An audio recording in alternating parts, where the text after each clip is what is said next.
Sí, grabo en la computadora. Bueno, dice que va grabando. Bueno, voy a compartir mi pantalla para que veamos un poco el plan del curso. ¿Ven mi pantalla, chicos? Correcto, profe. Sí, profe. Ah, listo. Entonces, bueno, este programa del curso Planificación y Manejo de Áreas Silvestres, yo lo modifiqué un poquito. No sé si el profe Shepard me va a reprender por eso, pero bueno, vamos a ver. El objetivo general, como lo tiene establecido la maestría para este curso, es proveer conocimientos necesarios para establecer los mecanismos e instrumentos técnicos requeridos para la creación y el manejo de áreas protegidas y la necesidad de conservar nuestro patrimonio natural y el aporte que éste tiene al desarrollo socioeconómico sostenible de Panamá. Como objetivos específicos, pues me han indicado que es introducir los principales conceptos y técnicas empleadas para la planificación y el manejo de las áreas protegidas, conocer experiencias de campo donde se apliquen los conceptos en el manejo de estas áreas, intercambiar experiencia entre los profesionales y entre los responsables del manejo de áreas protegidas, capacitar a los profesionales de diversas disciplinas mediante el estudio de temas relacionados con la conservación y el manejo de los recursos naturales que estén dentro de estas áreas protegidas. Aquí cuando menciono que el contenido lo cambié un poquito, lo cambié más que todo con base a los fundamentos, pues, de la biología de la conservación. Como tenemos claro, establecer un sistema de áreas protegidas es un mecanismo de conservación in situ. Entonces, yo no quería dejar de lado para que ustedes entendieran un poco de dónde nace esta estrategia, o sea, cómo fue que al ser humano se le ocurrió establecer áreas silvestres que estén protegidas bajo ya sea bajo un régimen gubernamental o bajo un régimen privado. Entonces, hoy voy a dar una breve charla sobre fundamentos éticos de la conservación. Vamos a hablar sobre 3 éticas que tienen que ver en sí con la conservación, pero lo que queremos es vincularla y que ustedes como que reflexionen un poco cómo estas 3 éticas han influido sobre la conservación y sobre la planificación de ciertas áreas silvestres. El segundo tema, que es sobre pérdida de biodiversidad, yo lo incluí porque es necesario que ustedes, no sé si ya lo han dado antes en el curso, si lo dieron, pues va a ser un repaso. No sé si alguien me dice si dieron algo sobre pérdida de biodiversidad. No, profe, tema nuevo. Tema nuevo, perfecto, sí, porque yo no quiero que hablemos de cómo vamos a manejar un área protegida sin saber qué es lo que está pasando. Las áreas protegidas, como ya mencioné, es un mecanismo, es una estrategia de conservación, pero ¿qué vamos a conservar?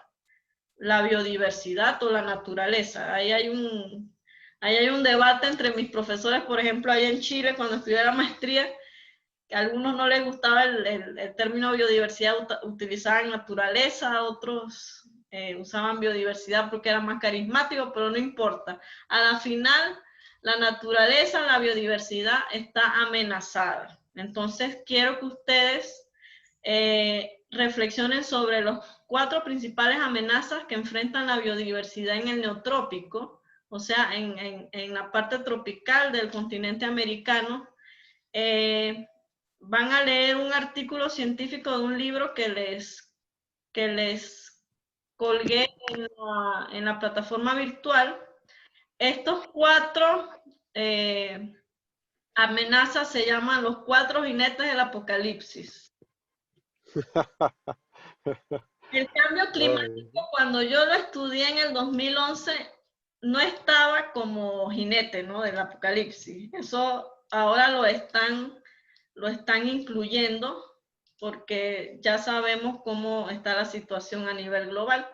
Y van a hacer una tarea para entregar el viernes que viene, sencillita, solo para saber cuántas especies en peligro de extinción tenemos en Panamá, como para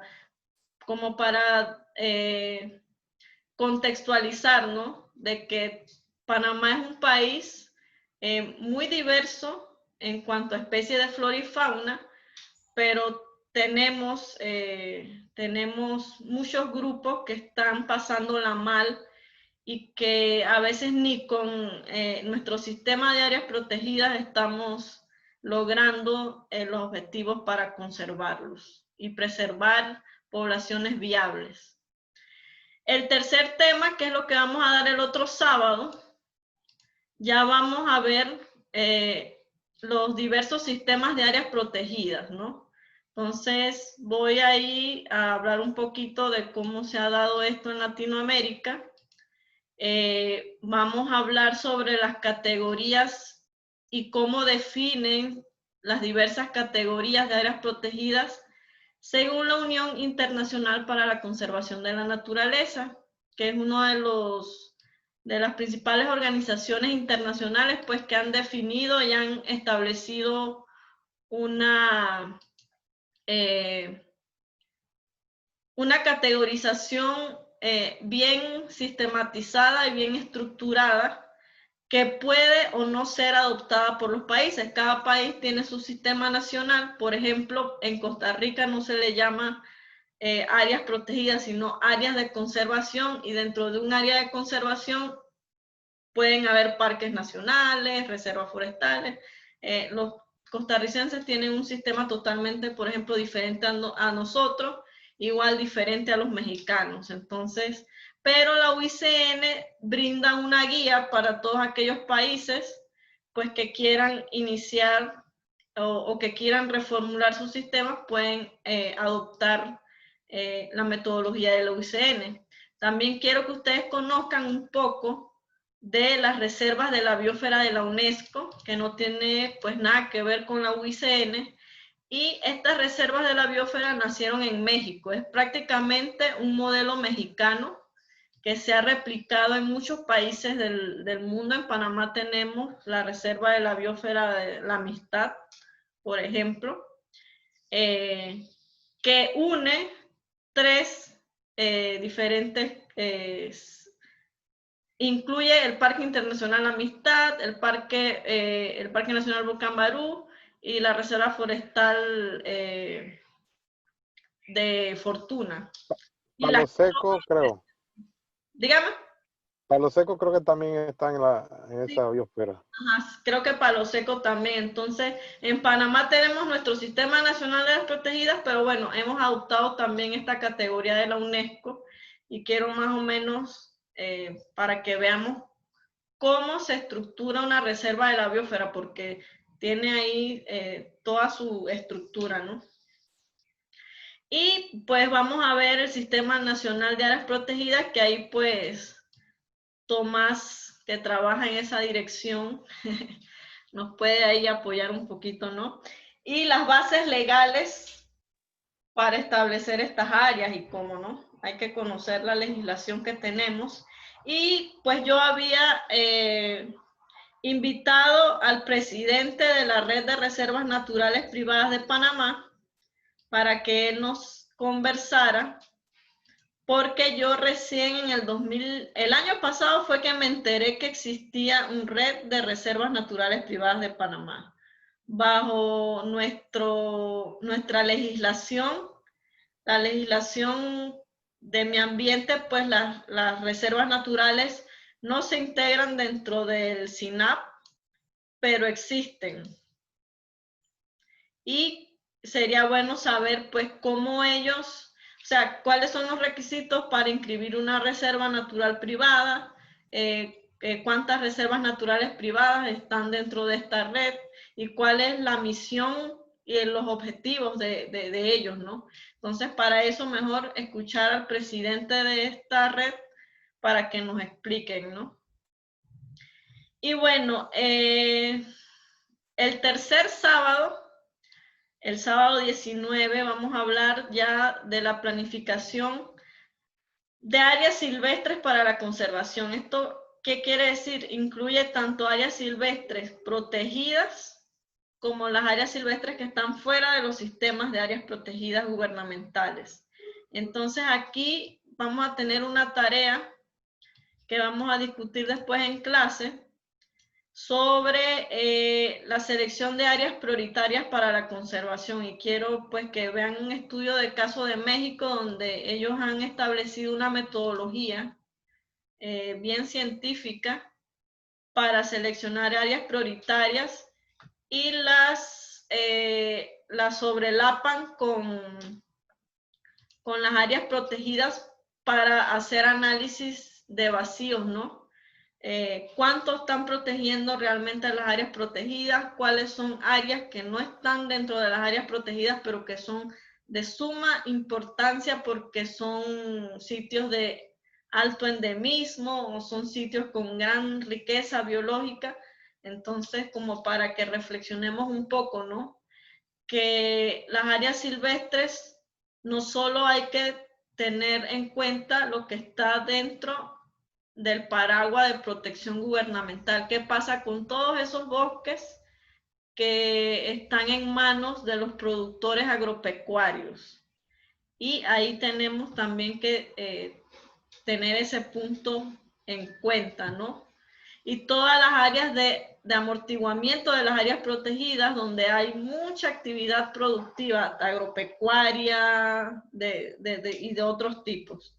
Y vamos a ver un poco cómo, guiándonos por lo que nos dice la UICN, de qué elementos son los que caracterizan un sistema de áreas protegidas y cómo nosotros podemos aplicar, cómo nosotros elegimos que un área silvestre sea parque nacional o sea un humedal o sea un refugio de vida silvestre. Entonces vamos a explorar eso para tenerlo en cuenta.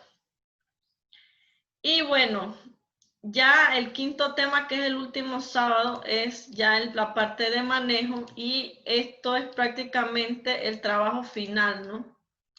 Que yo lo que quiero es que ustedes intercambiemos, ¿no? Entonces, vamos a tener 5 grupos para el trabajo final, y a cada grupo le vamos a dar uno de estos componentes de manejo. Entonces, el manejo de áreas silvestres se compone, tiene que haber una parte que sea de investigación científica y monitoreo de flora y fauna. Entonces, al primer grupo le vamos a dar un estudio de caso sobre este tema. Al segundo grupo le vamos a dar un plan de manejo de un área protegida, pues para que conozcamos cómo se compone un plan de manejo. El tercer grupo le voy a dar un plan de turismo dentro de las áreas silvestres, porque sabemos que las áreas protegidas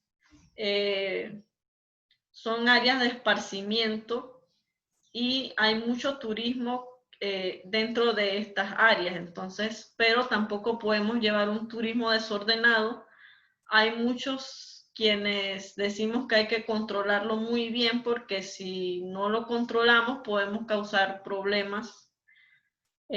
Ahora se creó este año el Plan Maestro de Turismo Sostenible en la República de Panamá. Eso también lo podemos explorar más adelante. Al cuarto grupo le voy a dar un plan de educación ambiental, porque de nada vale que tengamos un parque nacional, un ejemplo, un humedal, para ponerlo en su contexto, el humedal Sansán-Ponsac, si las personas que residen alrededor no saben la riqueza que hay ahí, no saben qué es un manatí, por ejemplo. A los turistas hay que darle educación ambiental, ¿no? Que vayan al humedal Sansán-Ponsac, pero tienen que cumplir ciertas normas, porque si no estamos perturbando el hábitat del manatí, es que es una especie en peligro crítico de extinción, creo. Ustedes me lo dirán en la tarea de esta semana. Y hay un tema que aquí en Panamá no se habla mucho, pero está como transversalmente dentro de los planes de manejo, y es la gobernanza, ¿no? que hay que hacer conservación, y esa conservación incluye tanto la parte gubernamental, que en nuestro caso sería mi ambiente, pero también hay que incluir a las comunidades locales. Si estamos hablando de un área indígena, por ejemplo, en Bocas del Toro, si estamos hablando de los indígenas Naso o en Darién con los Emberá, no podemos dejarlos de lado. Ellos tienen que estar conscientes y participar, y la gobernanza trata sobre eso, ¿no? Entonces, vamos a que cada grupo pues lea el estudio de caso y nos mencione en qué consiste la investigación en áreas protegidas, en qué consiste, cuáles son los componentes de un plan de manejo, de un plan de turismo, de un plan de educación, y en qué consiste la gobernanza, para entonces intercambiar entre nosotros. Y bueno, este curso, las sesiones teóricas, pues las vamos a dar por la plataforma Zoom. Todo lo que son tareas y prácticas las vamos a desarrollar a través de la plataforma UP Virtual que nos ofrece la Universidad de Panamá. Y aquí ustedes desde sus casas, sus lugares de trabajo, pueden acceder a esta plataforma virtual.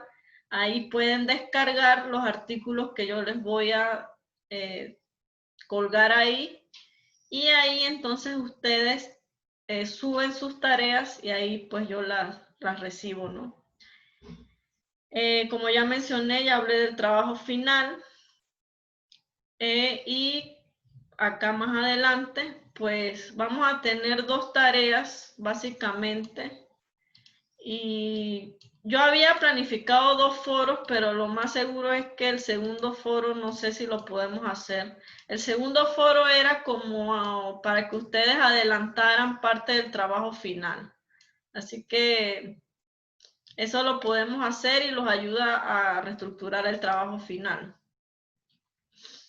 Y bueno, yo voy a estar intentando ingresar diariamente a la aula virtual para monitorear y dar el seguimiento a quienes han subido las tareas. Si tienen algunas dudas, las preguntas pues las voy a atender tanto en mensaje privado, si lo quieren mandar por la plataforma virtual, o me pueden enviar un correo o al grupo de WhatsApp.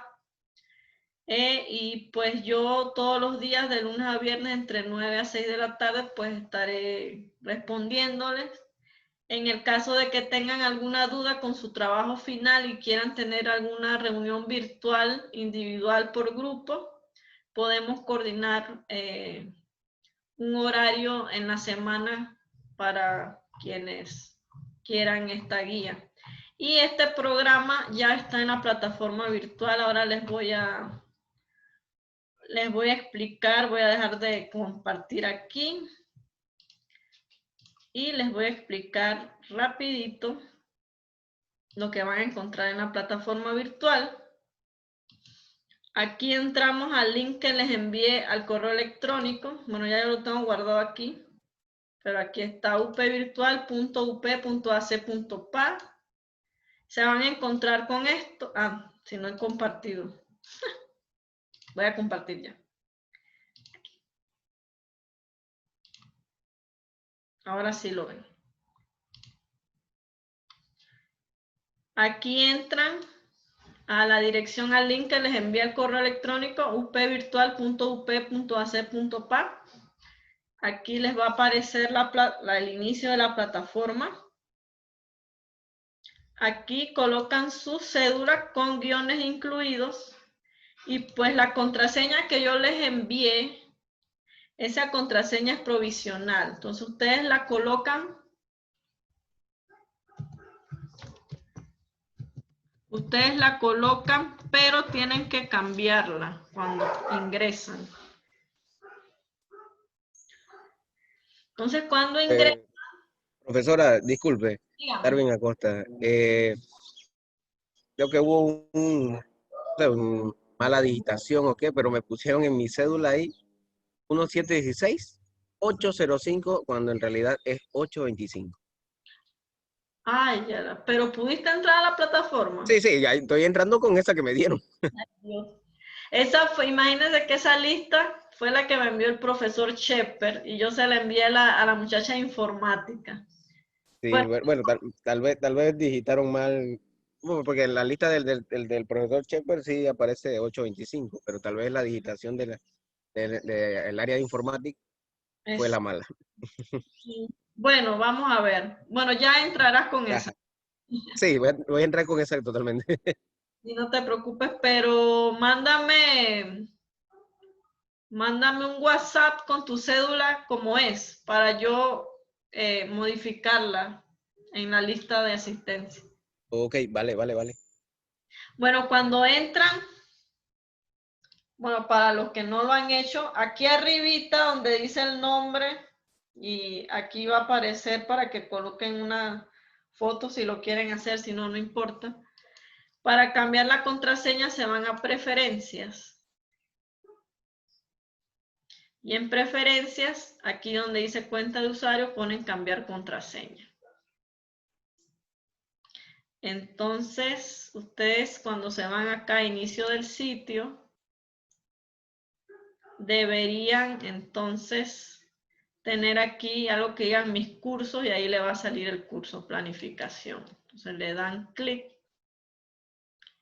y van a encontrar de primera mano el programa del curso. Aquí voy a subir los links de todas las clases. Así que igual se los voy a mandar por WhatsApp, así que no importa.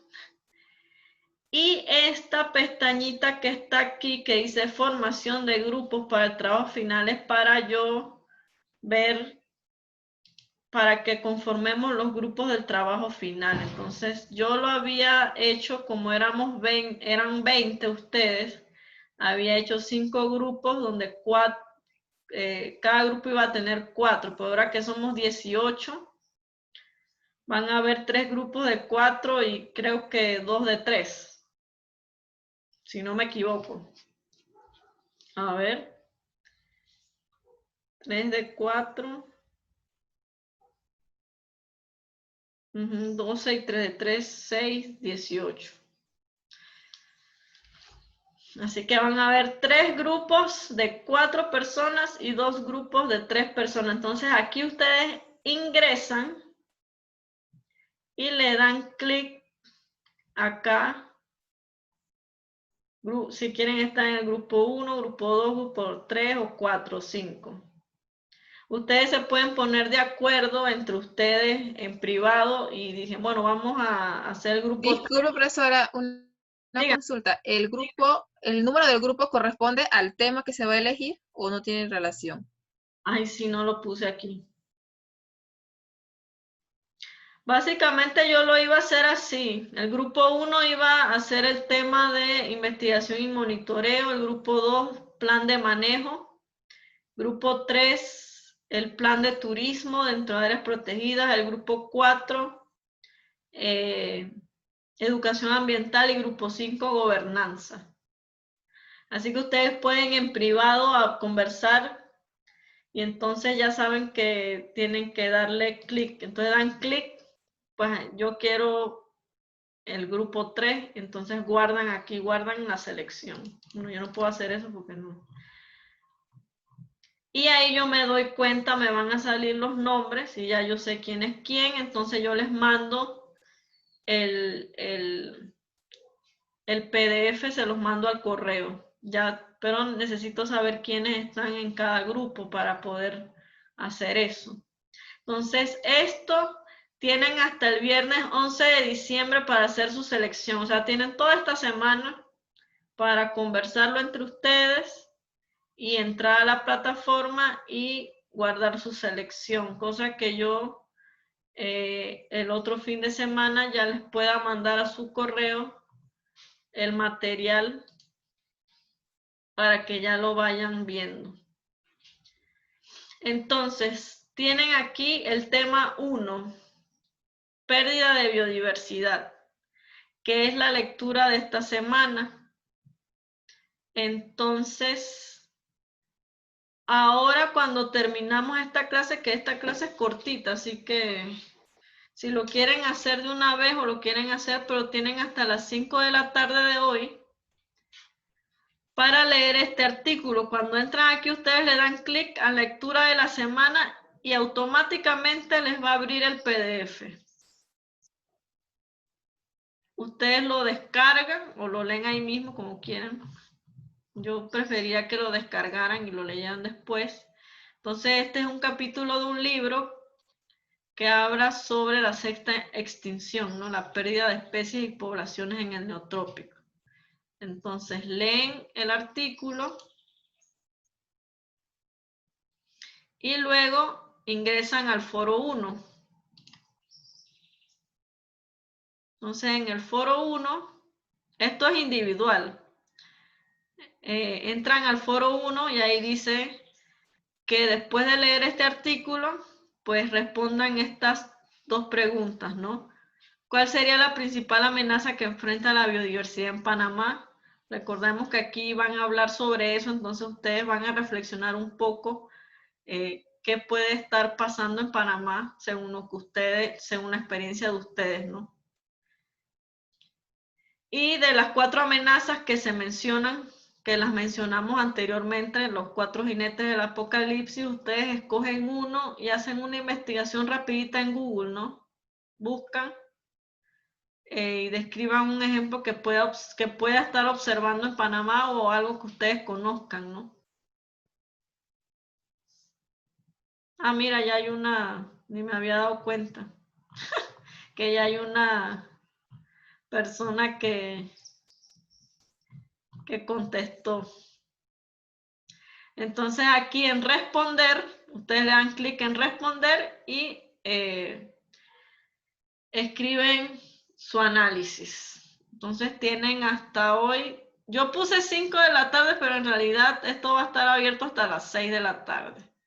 Así que vámonos para atrás. Y aquí tenemos una tarea para que desarrollen durante la semana.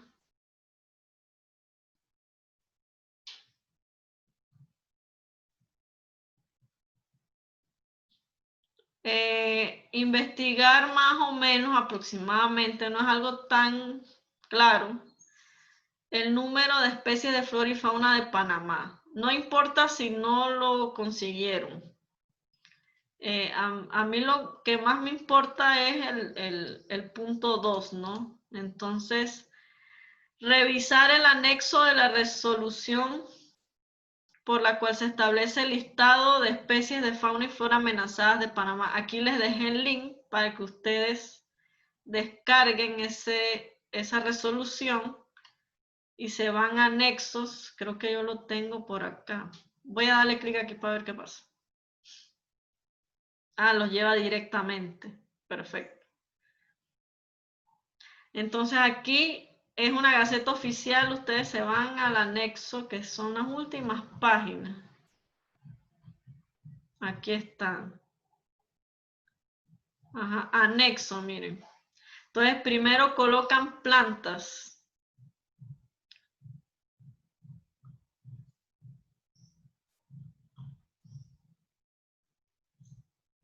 Y más abajo están los animales. Pero bueno, la fauna.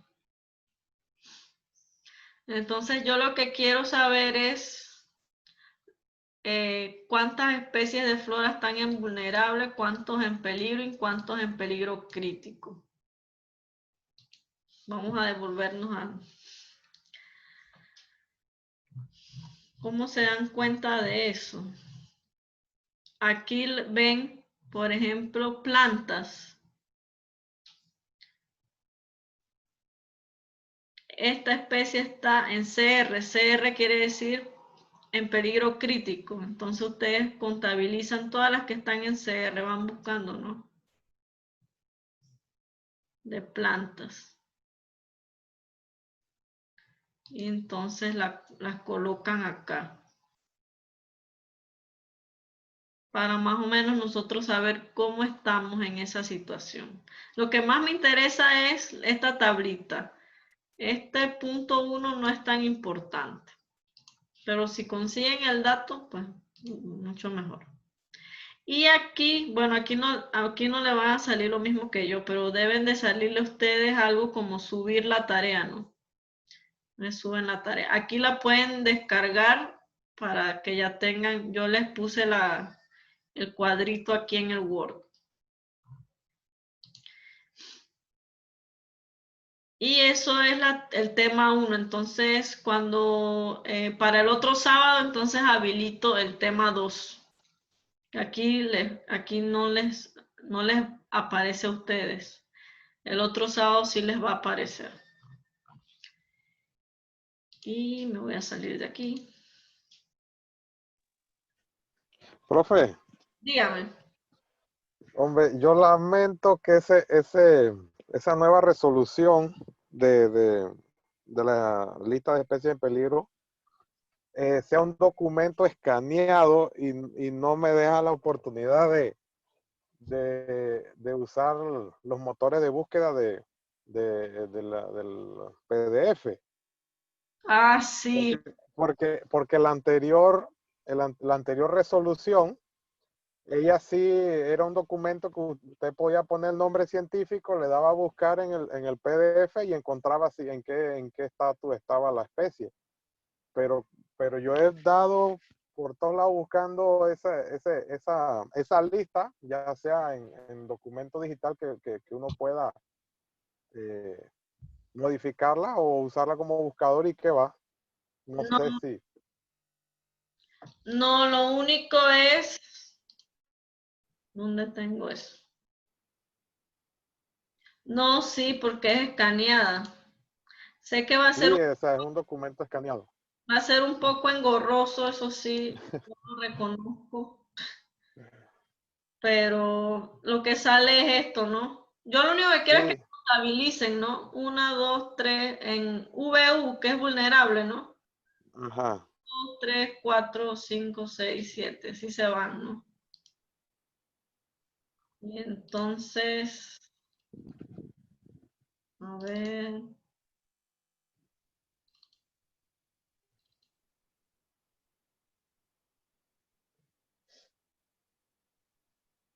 Voy a hacer la gestión de comunicarme con los compañeros de la Dirección de Áreas Protegidas, a ver si alguno de ellos tendrá esa lista de forma digital, pero no escaneado. Exacto, para ver si les facilita, ¿no? Yo nada más quiero que contabilicen los VU en plantas, de que hay 100, ¿no? Y en fauna hay 90, un ejemplo. Es lo único que quiero, como para saber cómo estamos. Si la consigues, pues mucho mejor. Sí, sí, la voy a compartir.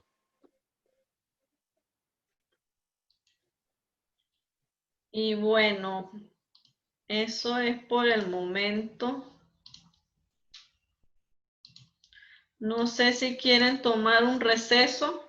Profe, Diga, disculpe, antes del receso, como todavía no estoy en el asunto de la plataforma y usted ahí lo que logré observar es que uno va a escoger o sea, uno se agrupa con acá y decide qué grupo va a trabajar, ¿verdad? 1, 2, 3, 4. Pero yo veo que es ahí en la plataforma que hay que escogerlo. Entonces, acá conversando con mi grupo, chateando, decidimos a trabajar el tema de educación ambiental. ajá. Entonces, para que ya los chicos ya sepan que ese tema de educación ambiental ya lo escogimos, pues ya nada más falta es el protocolo de llenarlo ahí en la plataforma, como usted está sugiriendo. Ah, bueno, entonces lo más pronto posible entren a la plataforma. Ah, listo.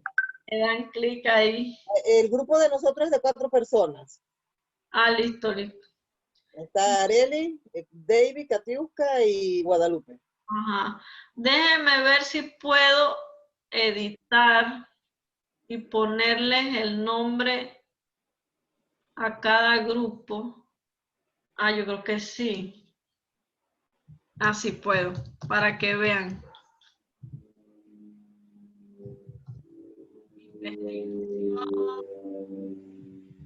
Plan de manejo. Ah, listo. Turismo. Sí puedo. Ahorita les voy a modificarlo y se los voy a mostrar. Listo, gracias, profe.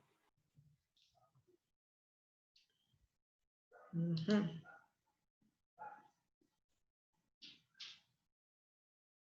Sí, es cierto, no había visto. Ahora voy a compartir, a ver si se logra ver. ¿Dónde está? Aquí.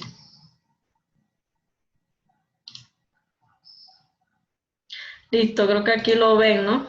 Entonces entramos a formación de grupos. Y creo que ahora sí sale. Grupo 1, investigación. Grupo 2, plan de manejo. Grupo 3, turismo. Grupo 4. Ahí me equivoqué. Ahorita el grupo 4 es... ¿Cómo que se llama eso? Educación ambiental y gobernanza. Ay. Voy a guardarlos de una vez.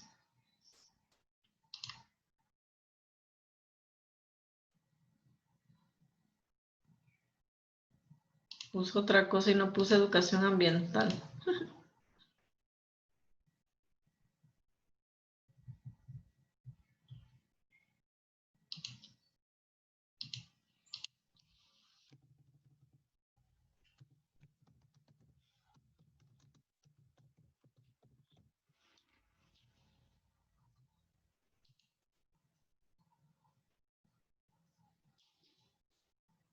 Sí, así que lo más pronto posible ingresen, porque así yo el viernes en la noche reviso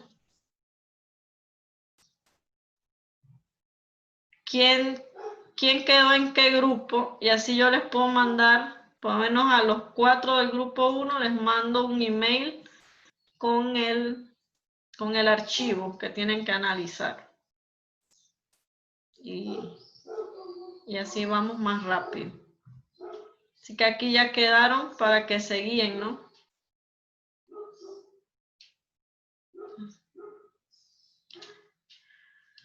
Bueno. No sé si quieren tomar un receso. La presentación que voy a dar en realidad es súper corta. Pero podemos tomar un receso, no sé, de unos 15 minutos. No sé si ustedes quieren. Bueno, de parte mía, de largo, si apenas estamos empezando la clase. O damos de De largo. parte mía, ¿Ah? digo, de parte mía, no sé los demás compañeros. Nos vamos de largo si acabamos de empezar. Y unos 15 minutos, profesora, está bien. Ay, qué aburrido. Son las 9. Voy a tomar mi café. Profesora, yo sugiero al final, profe, las opciones de ir para un poco más temprano al trabajo y aprovechamos, no sé.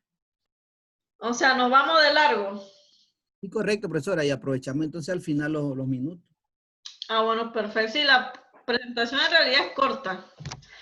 No es tan... Apaga la cámara y te tomas el café. Como gusten. Gracias. Voy a cerrar algunas cosillas aquí para que no... Y listo. Bueno, voy a compartir, voy a apagar mi cámara, pero es para que no se me detenga la presentación de repente. Creo que ahí la ven. Sí.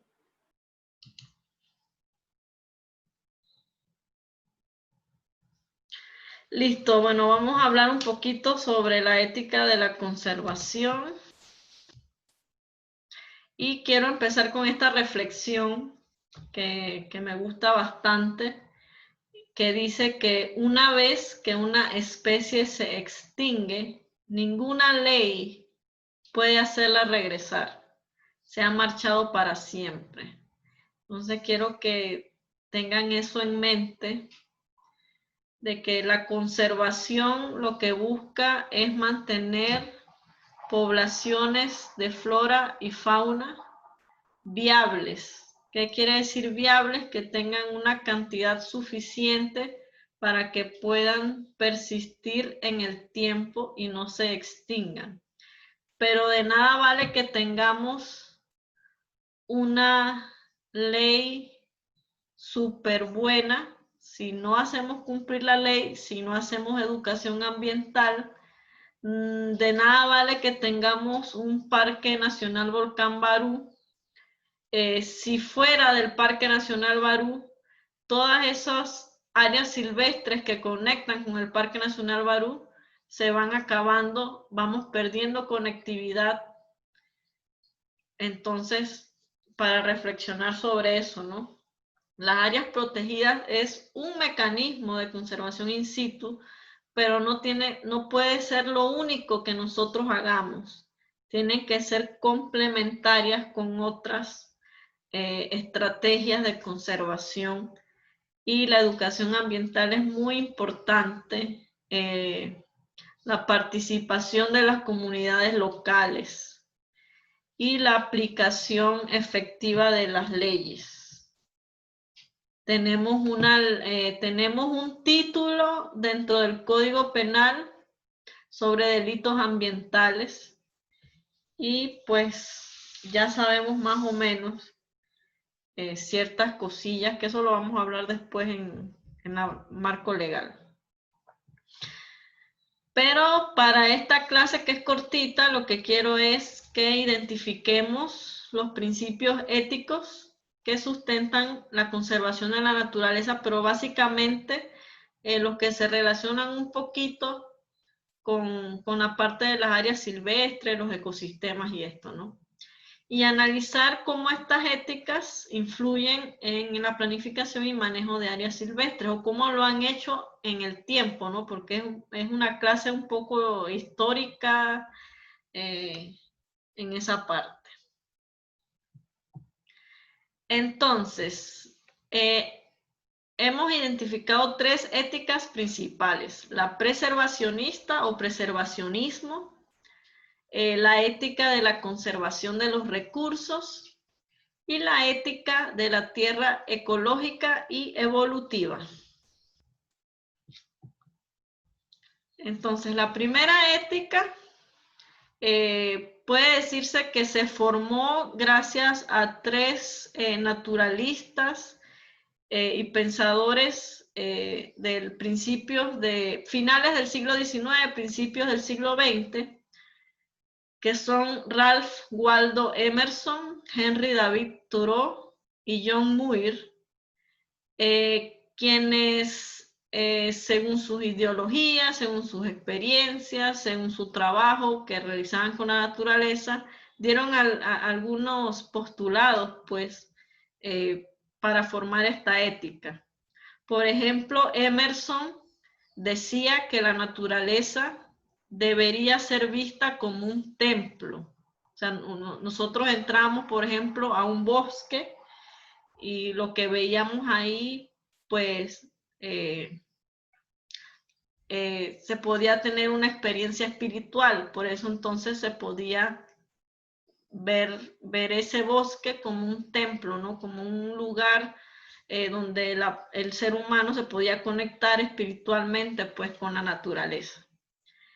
David Thoreau decía que la experiencia directa con la naturaleza era necesaria para contrarrestar las tendencias materialistas de la civilización. Recordemos que en el siglo XIX se dio la revolución industrial y se comenzó a estas fábricas, se comenzó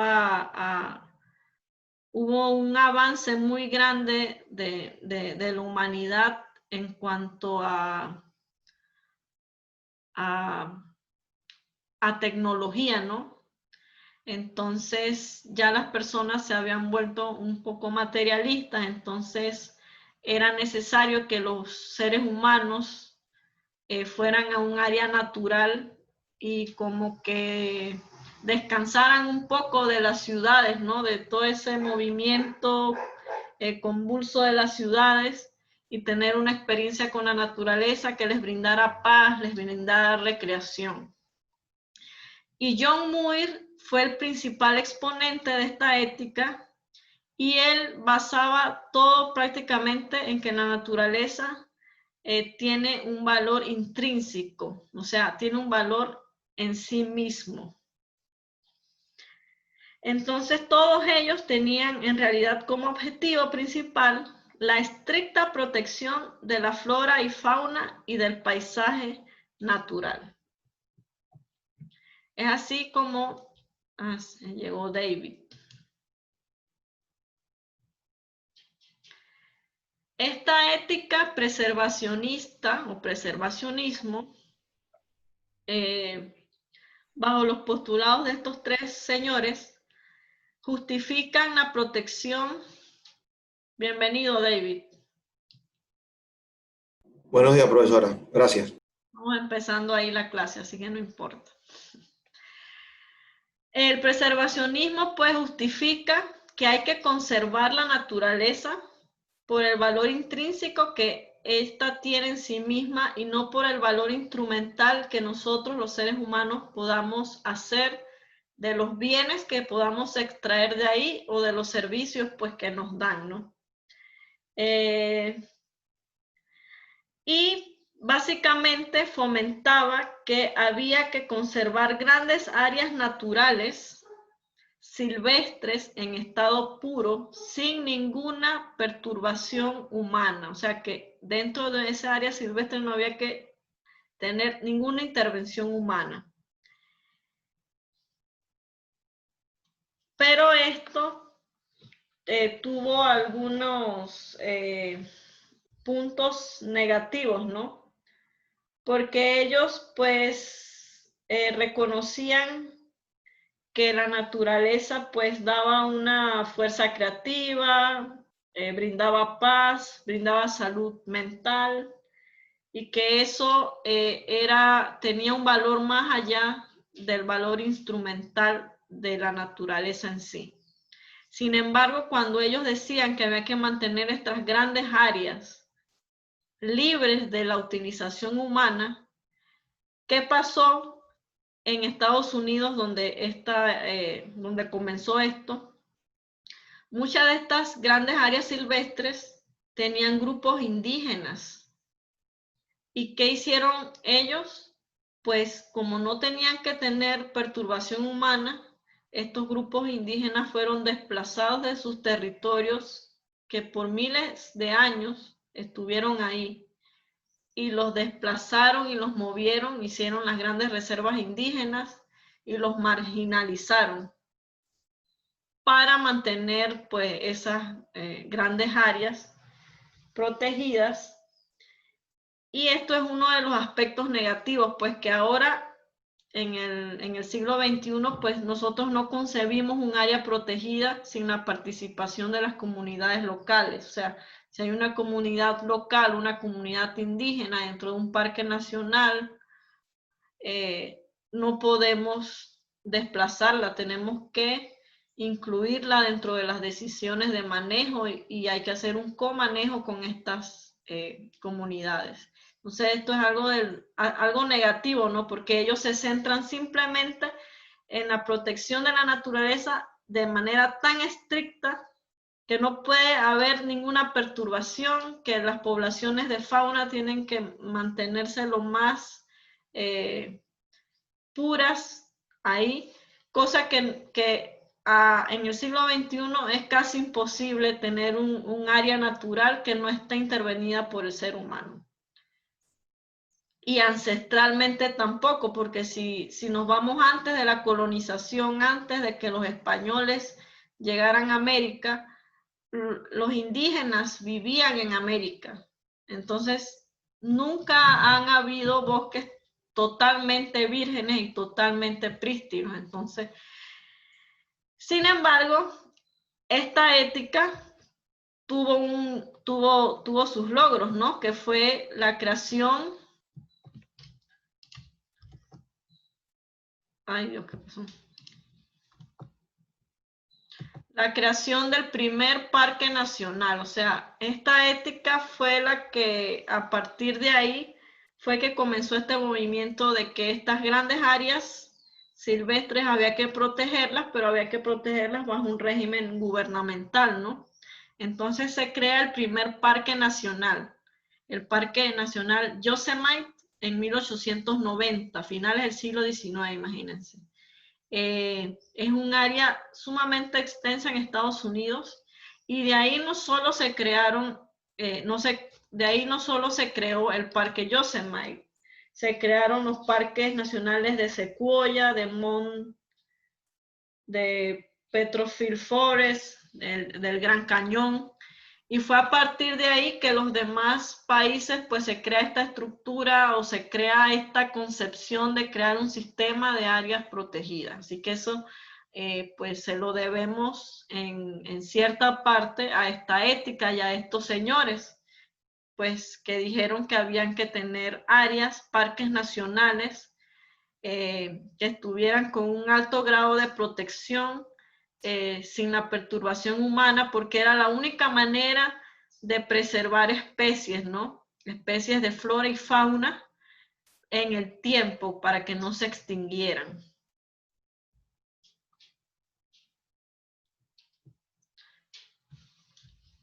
A ver. La segunda ética es la ética de la conservación de los recursos y esto nos puede parecer un poco más familiar para nosotros. Esta ética fue fundada, por así decirlo, por dos personajes, Gifford Pinchot y Theodore Roosevelt, que fue un presidente estadounidense. Y ellos lo que decían que había que hacer un uso adecuado de los recursos naturales para promover el mayor beneficio para el mayor número de personas. Entonces, ellos lo que querían era mantener la naturaleza como tal, pero como un recurso productivo, ¿no? Que es lo que nosotros realizamos ahora en estos momentos, ¿no? Obtenemos bienes, por ejemplo, de un bosque, obtenemos bienes y también obtenemos servicios ecosistémicos como es la producción de agua, de oxígeno, pero también, aparte de su carácter productivo, también era una fuente de esparcimiento. Pero sin embargo, mantener la naturaleza de esta manera tenía que haber una planificación estatal racional. O sea, era el Estado el que tenía que sentar las bases, tanto legales como administrativas, para poder lograr mantener estos recursos bien usados. Y los factores claves de esta ética eran la utilidad y la eficiencia. ¿Y por qué la eficiencia? Porque ellos decían que no había que desperdiciar, había que ordenar los recursos según su prioridad de uso. Ellos también postulaban que los recursos podían ser de uso múltiple y también incluían los usos estéticos o visuales. Y estos recursos debían ser distribuidos de manera equitativa entre los consumidores, tanto los presentes como procurar de que los consumidores futuros puedan ser beneficiados de estos recursos. Entonces, ¿a qué le suena esto? Esto pues se puede considerar como un precursor del desarrollo sostenible. Ya todos nosotros pues hemos escuchado el término o el concepto de desarrollo sustentable o sostenible, donde hay que mantener un equilibrio entre lo ambiental, lo económico y lo social. Y bueno, a través de esta ética de la conservación de los recursos, como ya mencioné, se sientan las bases del desarrollo sostenible, pero también en Estados Unidos fue adoptada por las agencias de conservación gubernamental, pues para realizar planes de manejo y más que todo se utilizó para el manejo de los bosques con perspectivas sostenibles. La debilidad o las partes negativas de esta ética es que la tierra en sí o la naturaleza era vista como una colección de bienes materiales. Simplemente, pues el bosque nos da bienes y hay que extraerlos, hay que utilizarlos racionalmente. Sin embargo, cuando había un componente de ese ecosistema que no tenía algún valor económico para el humano, pues no había ningún interés de conservarlo y podía, a largo plazo, podía extinguirse, ¿no? Porque si había una especie de planta, una especie de fauna que no tuviera ninguna utilidad directa para las sociedades humanas, pues no había por qué hacer esfuerzos de conservación, ¿no? Y de planificación de su uso racional. Entonces, porque es una concepción totalmente materialista, es como el extremo de la ética preservacionista. La ética preservacionista había que mantener las áreas silvestres totalmente prístinas, porque ellas tenían su valor en sí, ¿no? Pero acá tienen es un valor material. Entonces, son como los dos extremos de esta situación.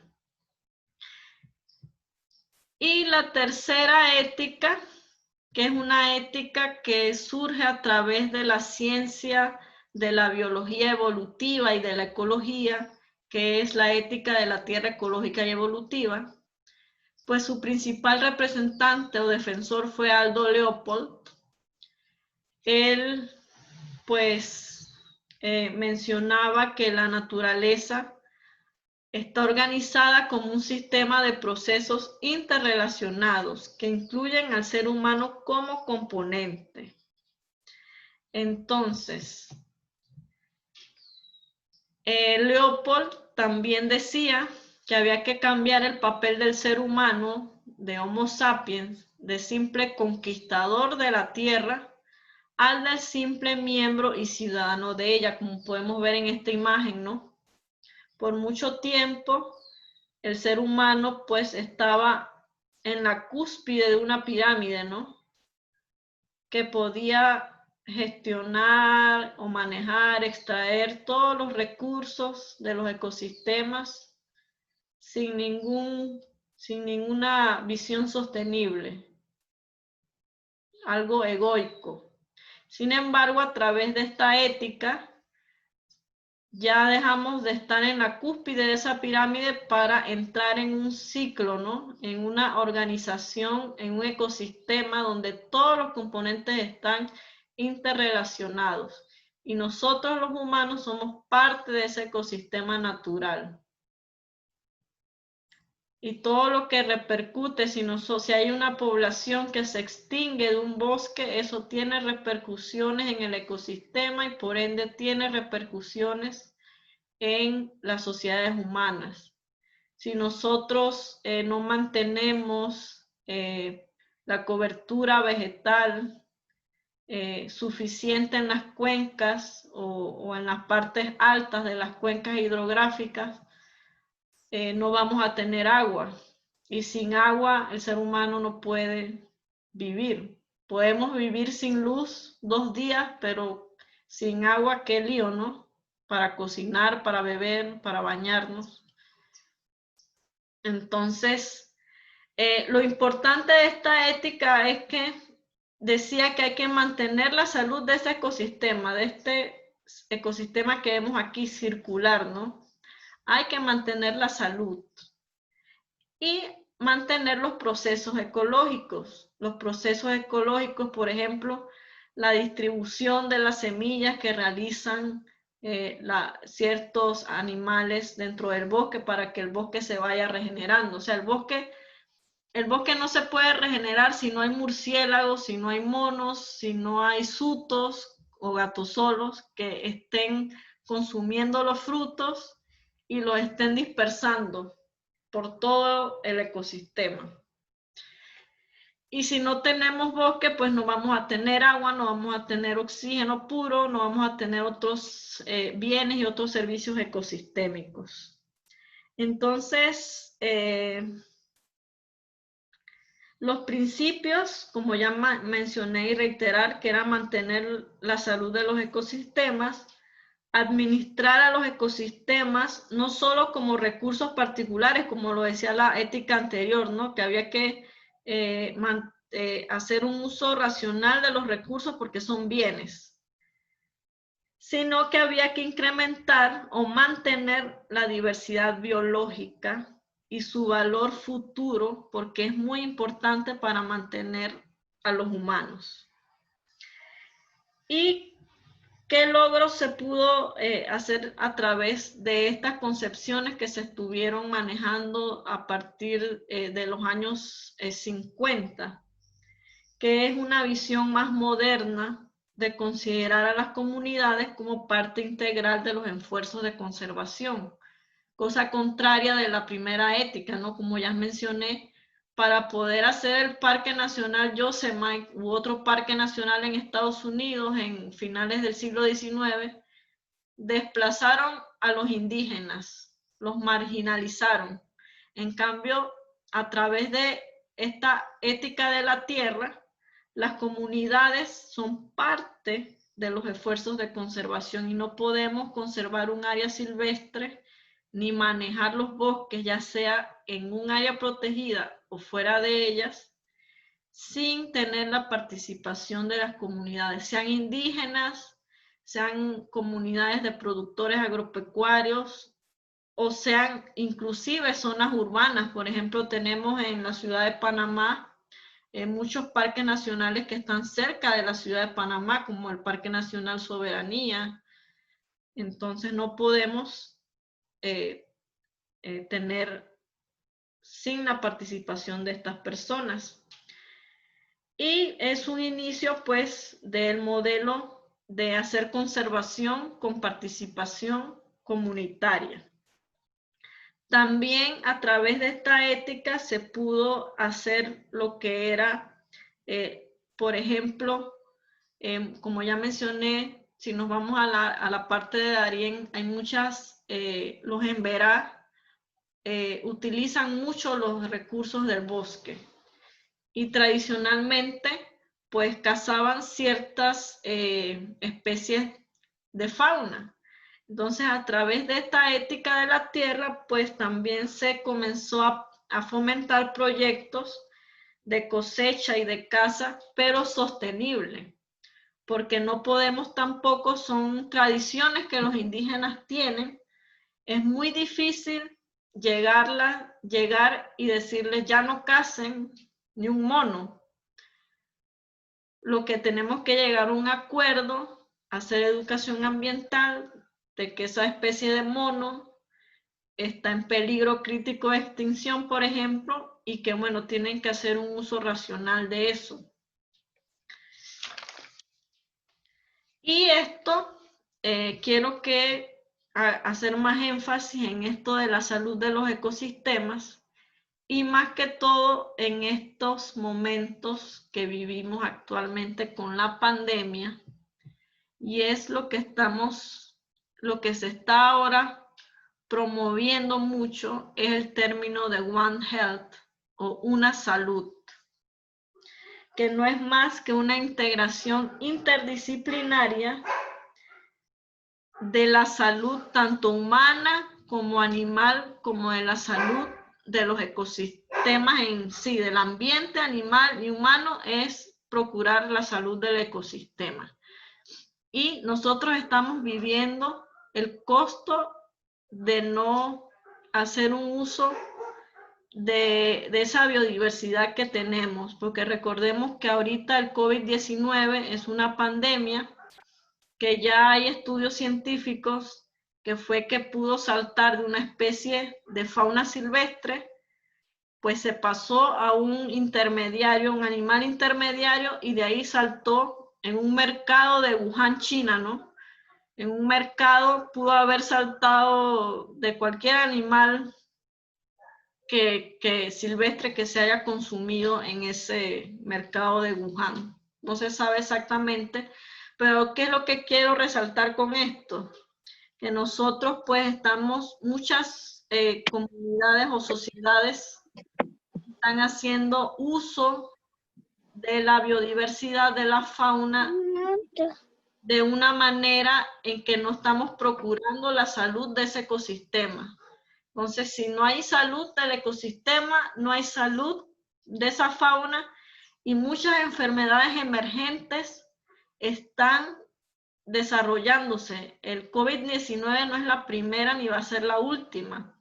Recordemos que el virus de inmunodeficiencia humana, el VIH, que provoca el SIDA, se originó en poblaciones de primates silvestres en África. Y de ahí saltó, un humano se contagió. O sea, el virus mutó de ser era virus de inmunodeficiencia de primates, saltó al humano. Y la pandemia de VIH-Sida todavía continúa. El ébola en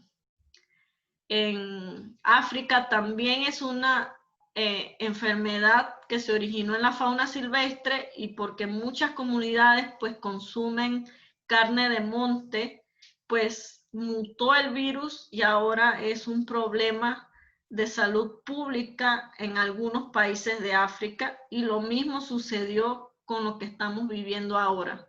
Entonces, es algo que puede volver a ocurrir dentro de las próximas décadas o siglos si nosotros pues no hacemos si no procuramos la salud de los ecosistemas.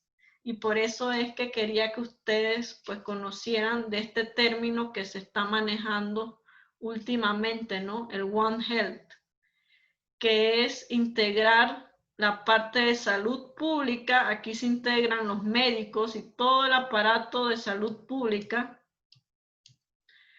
Se integran todas las personas que trabajan, los veterinarios de vida silvestre, los biólogos, los conservacionistas, y aquí en la parte ambiental, los ingenieros ambientales, los ambientalistas, conservacionistas, todos tienen que trabajar en conjunto para realizar acciones y mantener la salud de estos tres componentes para poder tener un ecosistema saludable y que nosotros podamos tener una mejor calidad de vida y que nuestra biodiversidad también, porque no podemos tener poblaciones, por ejemplo, de jaguares, si esas poblaciones pues están en mucho contacto con los humanos y pueden verse afectados en la parte de salud.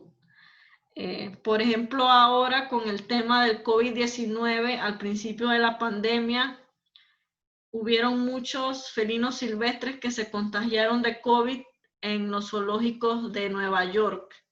Entonces, eso nos da una alerta de que nosotros podemos contagiarle el COVID a ciertas especies de fauna si no tenemos las medidas de seguridad, por ejemplo, cuando vamos de turismo, ¿no? Hay muchos turistas que les gusta dar de alimento a los animales silvestres. Podemos ver acá en Boquete, en el Cefate, en el Mirador, antes de bajar al pueblo, que la gente le da de comer a los gatosolos que llegan ahí.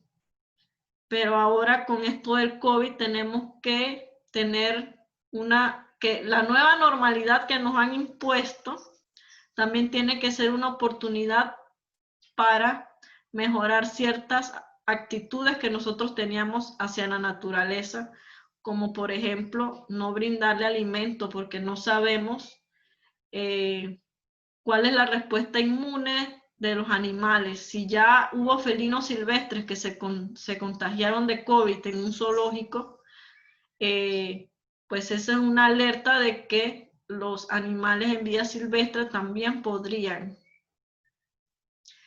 Y también, por ejemplo, hubieron experimentos ya a principios de la pandemia que ciertos macacos allá en Asia, macacos que son asiáticos, se contagian del COVID y no desarrollan una enfermedad tan severa como la de nosotros, pero sí desarrollan ciertos síntomas. Entonces, eso es una alerta para nosotros, que nuestras poblaciones de primates son muy vulnerables, las poblaciones de felinos, y no sabemos los otros animales cómo van a responder. Entonces, yo los quiero dejar con esta inquietud de One Health, cómo esta perspectiva se relaciona con la conservación de la vida silvestre. Entonces, más adelante, si ustedes quieren, pues les dejo la inquietud para que investiguen un poquito, ¿no? De que ahora estamos manejando estos conceptos.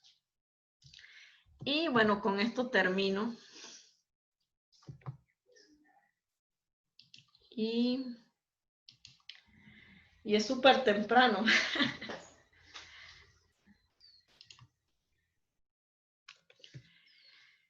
Yo les dije que esta clase era súper cortita, entonces nos vamos a volver a la plataforma virtual para recordarle a los que recién ingresaron.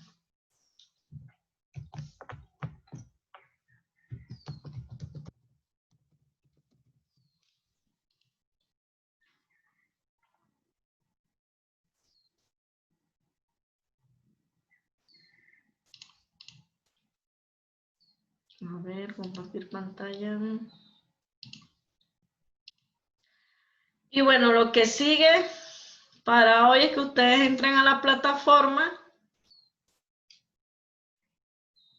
y pues lean esta lectura sobre la pérdida de especies y poblaciones en el Neotrópico e ingresen al foro 1 y hagan su análisis. Tienen hasta las 5 de la tarde de hoy.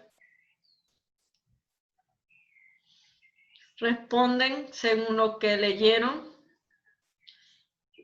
Recuerden que los 4 jinetes del apocalipsis, como se llaman a las 4 principales amenazas que enfrentan la biodiversidad, son la pérdida y fragmentación de hábitat, la sobreexplotación, la introducción de especies exóticas, y ahora están incluyendo al cambio climático. Entonces, ustedes, después de leer este artículo, van a reflexionar cuál sería la principal de esas 4 amenazas, ¿no? Pérdida de hábitat, sobreexplotación, introducción de especies exóticas o cambio climático. ¿Cuál es la principal amenaza que enfrenta la biodiversidad aquí en Panamá? Entonces, de esas 4 amenazas van a escoger una y van a investigar en Google algún ejemplo que pueda, que ustedes consideran que se está dando en Panamá. O si se les complica conseguir algo en Panamá, pues un ejemplo en América, no importa, puede ser Panamá o en otros países, Costa Rica, Colombia, ¿no? Algún ejemplo y lo describen ahí brevemente, tampoco algo tan extenso, ¿no? Y bueno, tienen hasta las 5 de la tarde de hoy para... Ay, se me olvidó decirles. Aquí ya hay una respuesta, no la había visto. Aquí donde dice responder, ahí le dan responder y hacen su pregunta así como hizo aquí Arelis.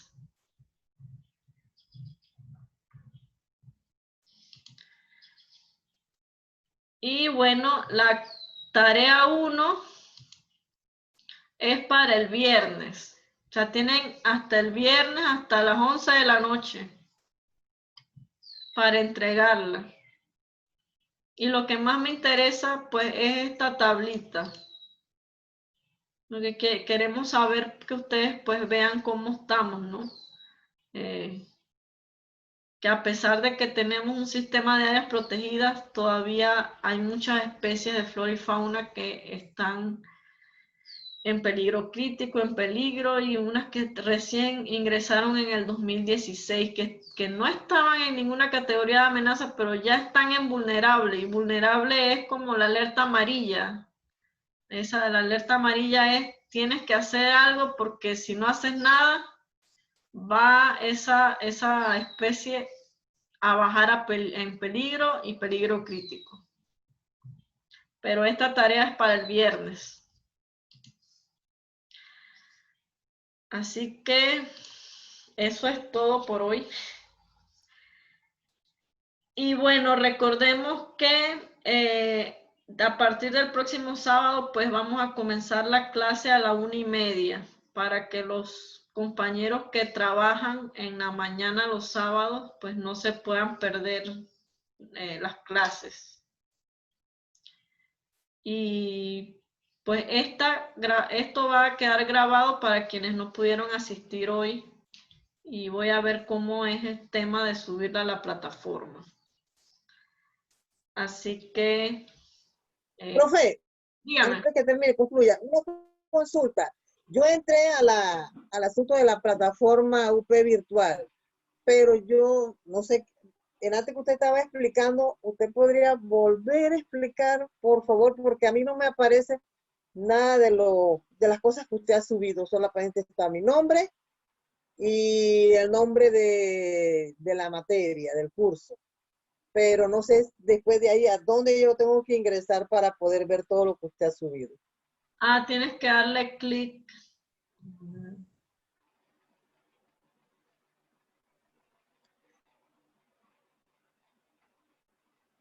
Te sale el nombre y no te sale esta casilla.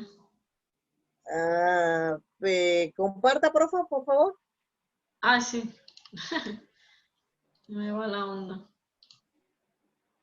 Te tiene que salir algo con un link. O te vas aquí donde dice mis cursos. Ajá. Listo, ya. Debe salir, no sé si te sale algún link que diga planificación o MMRN. Pero le doy clic ahí y no me abre nada. No. No, le doy clic ahí, pero no me sale. Déjame. ¿Tú puedes compartir tu pantalla? Ah, si me dice cómo es el asunto. Ah, pero no, yo estoy conectada en la clase con el celular. Ah, ok. Esto acá lo estoy haciendo en la computadora. Ah, o estás usando Zoom en el celular y la plataforma en la computadora. Ajá, porque yo no había entrado, entonces para ver cómo era el asunto, pues ya logré entrar, pero ahora nada más me sale mi nombre, sale personalizar esta página, el vista general del curso. Y no te sale que mis cursos. Sí, a la mano izquierda sí está inicio del sitio, calendario, archivo, mi curso y el código del curso. Pero le doy ahí en mi curso, pero no abre nada. No, vuelve no, y hacia abajo no hay más nada, todo está en blanco en la página. ¿Y a los demás les sale así? ¿Quién más ha ingresado?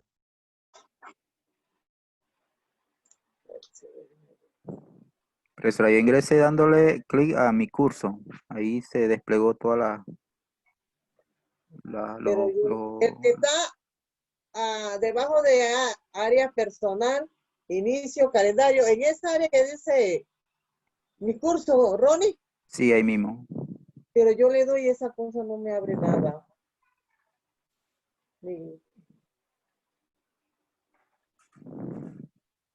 Señora Lupe, debajo de donde dice mis cursos está el código de la materia. Usted tiene que meterse ahí. Ok, claro, voy para allá. Ajá, ahí sí abrió. École, cuál. Ahora sí le sale. Aquí que le digo siguiente, Katy. Nuevo interfaz de mensajería. O cierro eso. Ah, yo entré directo a la materia. No me salió ese mensaje. Sí, pero me manda un mensaje ahí. Yo lo cerré. No, se aparece. Y ahora ya Sí, le ahora sale el sí. programa. Sí, ahora sí ya. Ah, Ya. tiene que salir programa del curso, formación de grupos y el tema 1. Ajá, sí.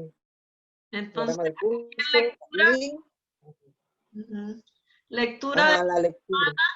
los lleva directamente al PDF, creo. Y ahí lo descargan.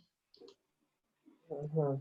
Y después se devuelven y cuando ya hayan leído, tomado notas, bueno, escriban las preguntas, ¿no? Del foro. Para cuando van leyendo Ajá. ya van. Entonces, cuando entran al foro, voy para atrás, les sale el link del foro. Voy para allá, profesor. Sí, pérdida de biodiversidad, sí sale. Le da link, ahí le da clic, digo.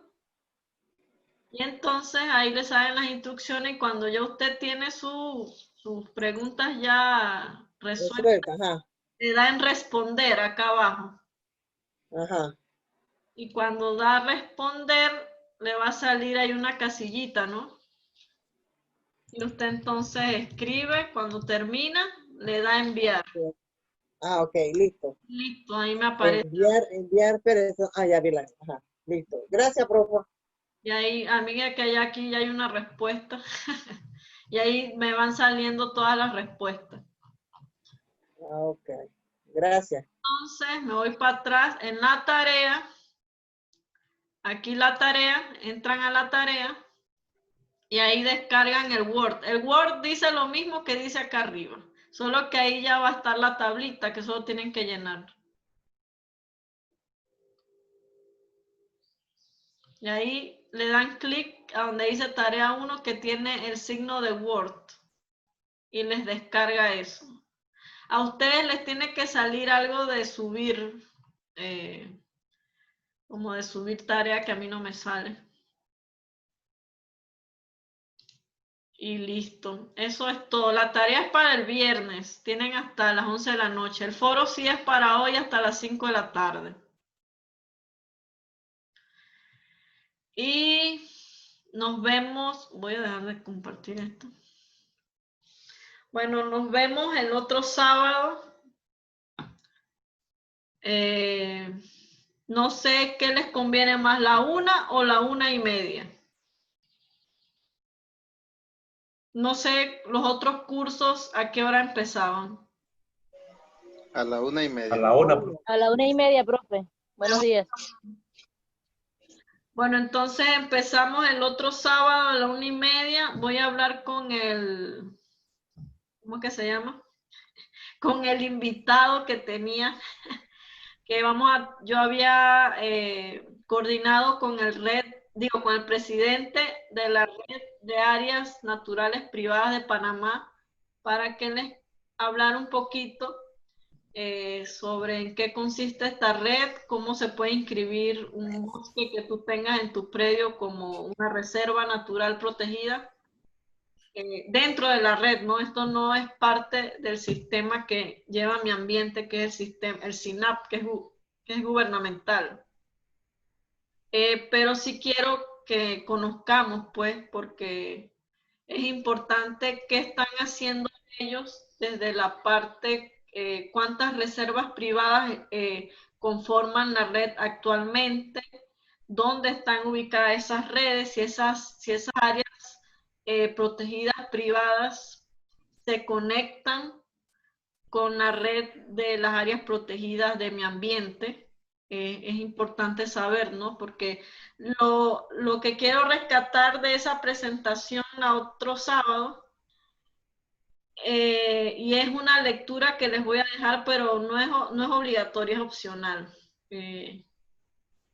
Que cómo desde manejar áreas silvestres privadas se puede lograr la conectividad, ¿no? Si tenemos un área protegida, como por ejemplo Volcán Barú, ¿no? Parque Nacional Volcán Barú, ¿cómo podemos lograr la conectividad hacia fuera, con los bosques que están fuera de esas áreas protegidas? Y un mecanismo es crear una red de áreas naturales privadas, ¿no? Entonces hay que saber qué compromisos una persona adquiere al inscribir una red privada, porque no es inscribirla por inscribirla, tiene que haber ciertos compromisos, cierto monitoreo, no sé, entonces el magíster Samuel Valdés pues nos va a hablar un poquito de eso, pero yo lo había citado para las 10 de la mañana, entonces voy a ver si él puede en la tarde. Si no, pues vamos a ver. Voy a coordinar con él porque sí me interesa pues conocer esa parte para que ustedes conecten el tema de que hay que hacer conexión, ¿no? De áreas protegidas gubernamentales con áreas silvestres que son propiedad de productores agropecuarios, con bosques plantados, que a veces hay bosques plantados que tienen una mezcla de especies nativas con especies meramente forestal, y es importante conocer eso. Así que bueno, Profe, sí. dígame. Sí, sí, bueno, para aportar en el tema que está conversando, que está comentando, creo, si no me falla la memoria, en la ley 41, la ley que crea, pues en su momento creó la Autoridad Nacional del Ambiente, creo que ahí hay unos requisitos para el establecimiento de áreas de reservas privadas. Ah, listo. Tiene que tener una cantidad de hectáreas, tiene que tener bueno, ciertas condiciones. Es más, en otras zonas se crean tipos así de reservas privadas, pero con vocación a caza. Por ejemplo, cría de venados, pero con ciertas restricciones para el tema de caza. O sea, es una diversidad también de sitios, porque aquí en Panamá creo que no hay este tipo de áreas protegidas. Y la verdad me llama la atención el tema de reservas privadas. Hoy me estoy enterando de eso, de que hay una red. Interesante también porque es otra manera pues también de buscar objetivos pues, de conservación y todo esto, ¿verdad? El nombre de Samuel Valdés, ¿verdad? Él es el invitado que tiene usted. Y él se llama Samuel Valdés y él ha estado trabajando fuertemente en los últimos años en eso. Entonces, yo me enteré de que esa red existía el año pasado. Sí, yo me entero. Entonces, sería bonito saber qué es lo que están haciendo ellos. Si tienen algún convenio con Mi Ambiente, sería bueno también, o sea, si no lo dice, podemos preguntar. Lo importante es que preguntemos, ¿no? Sí, Para sí, tener sí. eso en mente, y como estás mencionando, si ya hay un apartado dentro de la ley que crea Mi Ambiente, pues hay que ver qué relación tienen ellos, si eso nació gracias a eso, ¿no? Puede ser. Sí, creo que sí. A manera estructural sí están como que las condiciones para el establecimiento de, como te dice, pues no es a cualquier área que uno agarre y que sabes que yo quiero tener una reserva privada, no, tienen que tener unas condiciones mínimas para hacerlas. Ah, exacto. Entonces, la otra semana vamos a analizar todo eso, ¿no?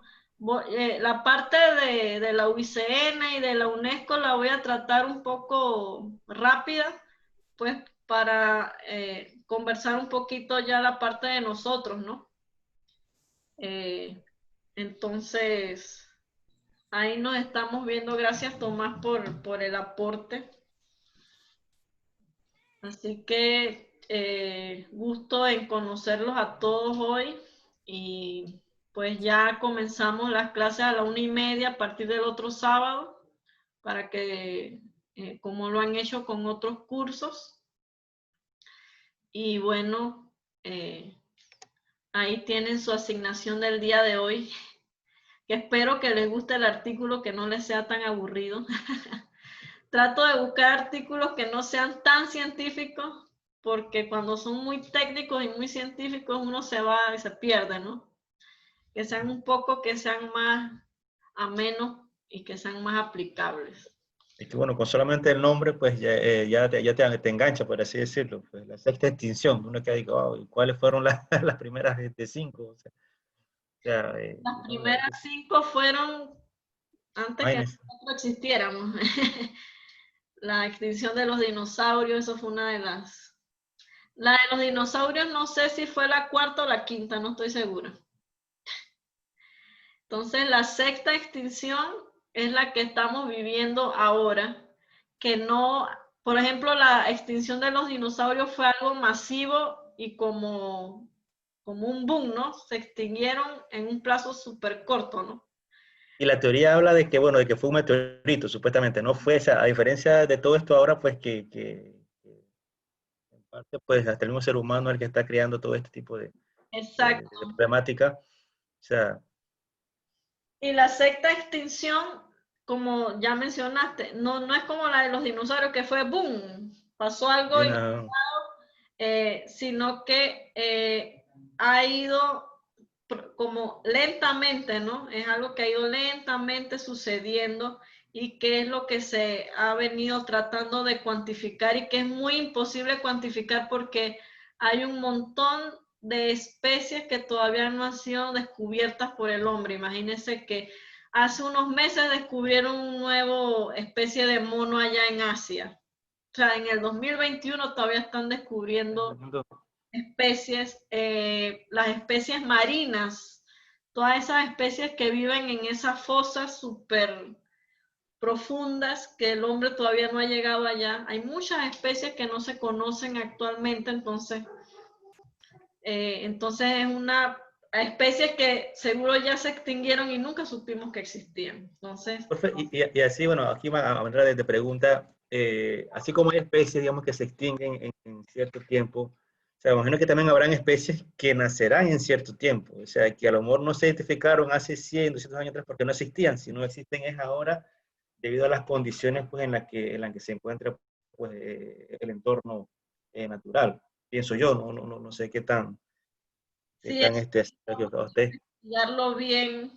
Ya esos son con ellos, por ejemplo, estas nuevas especies que están descubriendo, tienen que hacerle análisis genéticos, ¿no? Para saber cuándo se separaron de... Si todavía, por ejemplo, en el 2015 yo estudio al mono cariblanco, ¿no? Por ejemplo, el mono cariblanco que tenemos acá en Bocas del Toro, en el 2012 hicieron un análisis genético y se dieron cuenta que los monos cariblancos que están desde el canal de Panamá hacia Centroamérica es diferente del mono cariblanco que está en Darién. Pero tú lo ves a simple vista y son lo mismo, o sea, tú los ves iguales, pero ellos hicieron un análisis genético como que ahí que el distanciamiento en años, como tú dices, llegó un punto en la historia en que evolucionaron separados, Ajá. ¿no? Y eso, o sea, y ese punto te hace cambiar, digamos que hasta la taxonomía en cuanto a eso. O sea, ya otro grupo taxonómico, Sí, otra familia, todo eso. sí, por ejemplo, familia no. Por ejemplo, con el caso del mono cariblanco, ellos determinaron que sí estaba alejado en no sé cuántos millones de años con el Cebus capuchinus, que era general. Entonces, a que era una subespecie, que era Cebus capucinus imitator, dijeron que era una especie como tal, porque ahí los genetistas pues midieron ahí la distancia en años de no sé qué, ellos tienen unos parámetros ahí. Y entonces crearon una nueva especie. No es que se crea una nueva familia porque es del mismo género, Zeus, sino que se crea una nueva especie, pero ahorita con esta, antes no había genética en los años 50. Pero ahora los genetistas están evaluando todo eso. Y por ejemplo, hay géneros que están creando géneros nuevos. Hace años habían unos monos capuchinos en Brasil que eran cebus, ahora son zapallos. O sea, crearon un género nuevo. Entonces, ahorita la taxonomía está cambiando bastante, se está modificando a raíz de todos los avances genéticos que se están dando. Me imagino así, mucho más instrumentos ahora para medir todo eso a los que habían antes. Entonces, tendrán muchas preguntas. En los años 50, pues no había nada de eso y bueno, ahora todo se está reestructurando y uno tiene que estar al ojo alzado. Ahorita reescribir la historia. Ajá. Y esas especies nuevas tienen que hacerle análisis genéticos, ¿no? Sí, el doctor Guzmán, no sé si lo conoce, Héctor Guzmán, el de la Smithsonian. Él sí está trabajando acá en Sansán con el tema de los manatíes. Sí, sí. Y básicamente, pues, sí, también creo que su investigación también estaba encaminada a eso, a tratar de ver si los manatíes que están acá en Sansán tienen el mismo código genético que los que están en Miami, en la Florida. O sea, bueno, eso lo menos que lo verá más adelante, pero sí está encaminado a eso. Sí, ahora estamos en esa vía, ¿no? Y bueno, y también los análisis genéticos son buenos para conocer si una población ha estado muy aislada o no ha estado conectada con otras. Y si están teniendo problemas, porque si hay una población que vamos a decir, por la fragmentación y la pérdida de hábitat, quedó totalmente aislada de otras poblaciones, esa población, si se mantiene aislada, en un futuro se puede extinguir porque va a haber problemas de endogamia, y ya la misma población como si no se va a poder sostener por mucho tiempo, porque no va a tener ese intercambio genético que tenía antes cuando todo estaba conectado, ¿no? Ok. Eso es todo un tema. Todo un tema, sí, es verdad, un tema de años.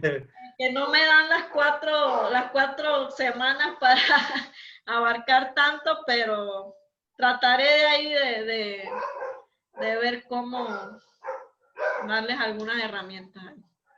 Ok. Bueno, así que mucho gusto y nos vemos el otro sábado. Igual yo voy a estar aquí pendiente al celular. Si tienen algún problema con la plataforma, me escriben. Ok, profe. Sí. Así que tienen hasta las 5 de la tarde para subir su análisis de la lectura de la semana. Listo, profe, gracias. Chao. Ok, gracias. Chao, profe. Pase buen Gracias, día. profe. Que estén bien. Chao, chicos. Que les vaya bien con la tarea. Chao, chao, hasta luego. Chao.